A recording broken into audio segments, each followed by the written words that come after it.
ఉద్భవించారు స్వామి నాగేంద్రుడు. ఈ స్వామివారు ఉద్భవించి సుమారు 6 దశాబ్దాలు దాటిపోతుంది. ఆ రోజు భక్తులకు ఏ విధంగా దర్శనమిచ్చారో స్వామి ఈ క్షణములు కలగడం ప్రత్యక్ష నిదర్శనం. కేవలం కొబ్బరికాయ 7 గంటలు ఎక్కువ ఉండదు. ఒలిచిన కాయ 6 మాసాల కంటే ఎక్కువ ఉండదు. 6 దశాబ్దాలు దాటుతున్న అదే రకంగా దర్శనమిస్తున్నారు. ఈ రాయో రప్ప అని విమర్శకు కూడా తోవలేకుండా పీచు భాగంతో సుస్పష్టంగా ఇది రాయి కాదురా బాబు కాయేరా అని నొక్కి చెప్తూ దర్శనమిస్తున్న నానికేల నాగేంద్ర స్వామి. ఇక్కడ ఈ స్వామి స్వయంభూ కపోటేశ్వర స్వామి, ఈశ్వరుడు స్వయంభూగా వెలిశారు. సుబ్రహ్మణ్య స్వామి ఎలువేలిపోయారు.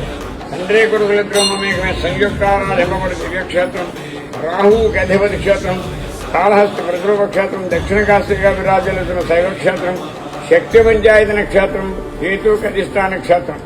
కావున ఈ క్షేత్రంలో వివాహం కాని వారికి, సంతానం లేని వారికి, అవయవ రోగాలతో అనారోగ్య పీడితులకు, దాంపత్యం అనుకూలముగా లేనింటి వారికి, కుజదోష సర్పదోష కాల సర్పదోషాలున్నవారు, కార్యసిద్ధి గలవారు 11 మంగళవారాలు స్వామికి క్షీరాభిషేకం జరిపించుకున్నచో స్వామివారి అనుగ్రహము పొందుట ఈ క్షేత్ర విశిష్టత. పునర్దర్శన ప్రాప్తి.